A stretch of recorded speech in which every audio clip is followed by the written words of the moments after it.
principal here at A.B. Davis Middle School. Sports and arts has afforded us the opportunity to extend our learning day, to allow our students to remain in a safe environment, to work on their academics in a place that's inviting and encouraging for them, but also allows them to expand beyond just the academic piece and really bring in the physical education, especially with the hard winters that we've had, being able to keep our kids active and promote a healthy lifestyle. But then it's also integrated the arts in to give an appreciation that our students don't always are exposed to throughout the day. Some of our children have not been out city of Mount Vernon. Some of them don't know what have never been to a professional basketball game, a professional baseball play. Some haven't been to the theater. Hello, my name is Mr. Bob Burtz, and I'm the principal of the Nelson R. Mandela Dr. Jose Zalakafa High School, located in Mount Vernon, New York. I wanted to basically do for my students what was done for me. Being in a position of principal and being able to provide everything that I want to give to my students makes me able to hold my head high and go home proud, knowing that I have truly given to my students everything that I know they need and they deserve. And through the sports and arts program, I know that when the district dollar says no, we can't, I know that there's always an opportunity and a way, so that when I send my kids home at night, I know I've done everything I can do to prepare them to be the best citizen that they can be. Some of the kids, Mount Vernon is all they know. So when you're able to expose them to different things and have speakers come in and that work various jobs, and you can actually give them some background on things that they only see on TV. Now they have an actual visual person in front of them. It's a major impact on their lives. All right, well, thank you ladies for having me meet you guys today and speak with you. Hi, my name is Serena Srisical. I'm a firefighter in the East Village in Manhattan. And I've been a firefighter for 9 years, and I'm also the president of the United Women Firefighters.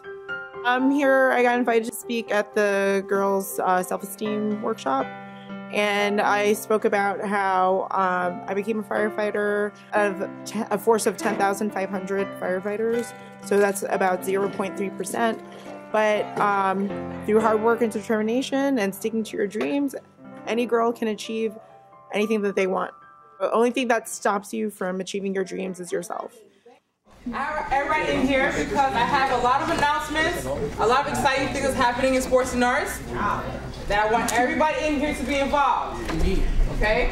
So sports and arts from 3 to 6 o'clock, we have the students here where they're engaged in activities, and also that we encourage them to also participate in academic enrichment. I do feel throughout this is a time where they're not on the streets and they're actually being productive citizens of the community.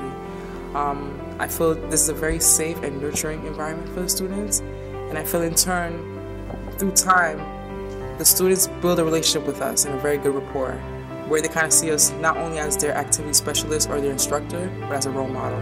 So that they don't only come to us, okay, let's play basketball, but they'll come to me, Shirley, I had a bad day last night, or I had, something happened, can I speak to you? And I'm able to speak to that student, and through our conversation, now he or she's able to carry on throughout the day, because he or she was able to release all that negative energy because we had built that rapport through the after-school program. Well, when I first signed on to do sports and arts, I thought it was a great way to reach our young youth from an African-American point of view. It's something I have an advantage where I can relate to the kids. I understand what some of them may be going through at some particular time and point in their lives.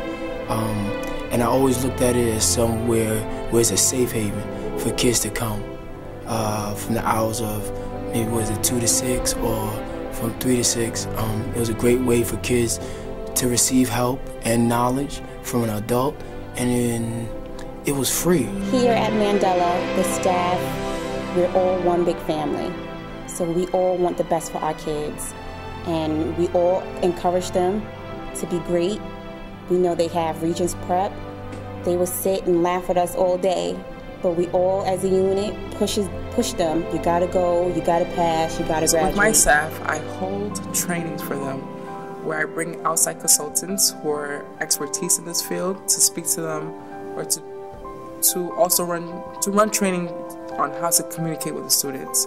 and like I said before, to understand the whole child and not just what we see on the surface. And one of the things that's really prevalent is that we have children who are broken in terms of their souls. So you have to address the affect of a student, because if you can't change what's going on inside, you'll never have them reach their fullest potential outside. So here, we heal children. Children come here far behind, but with the love and the nurturing of my family, and I don't call it staff, the Mandela family, we save children.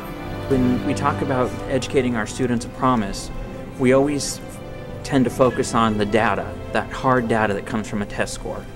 But no one seems to realize that those test scores, that hard data, really comes from developing an entire child, developing the love of the arts and the health that comes from being active, and being able to expose my students to a well-rounded environment and a well-rounded curricula for their life really provides us a way that we can teach them how, as they grow up, how to really be a productive part of our citizenship by being exposed to all elements of their life. Last year, the class of 2013 graduation, where our school is small, so we don't have that many graduates. I believe out of the 50 students I graduated, 45 were our students. The valedictorian was part of our program. The salvatorian was part of our program. And you would have thought they was my kids. So I was jumping up and down and I'm screaming and hearing our kids' names. At the end, we're taking pictures. I'm taking pictures with their family, and they like, Miss Tony, come, giving me hugs, and I'm meeting their mothers and fathers, cousins, aunts, and their parents are hugging me. It was, that was the best. That was the best. I'm most proud about being a site director at Mount Vernon is that the kids know that they have somebody that cares about them at the end of the day. Whether they're facing any obstacle, knowing that they have somebody that's willing to do whatever it takes to help them. That's what's I'm most proud about being a site director and working with sports and arts.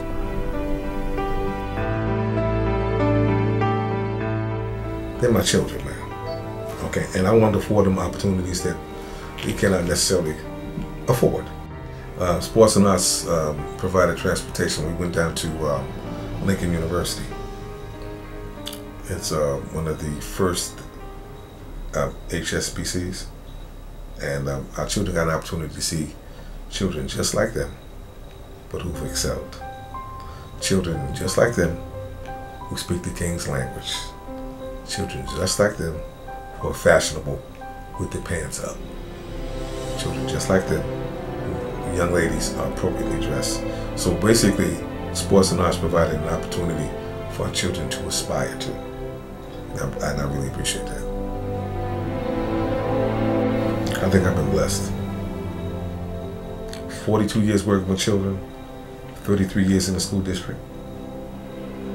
When I go out into the community, what means more to me than anything, nobody wants to watch. I don't want watches. I don't want a plaque. I don't want a street. When they come up to me and they say, Mr. Birch, thank you, that means the world to me.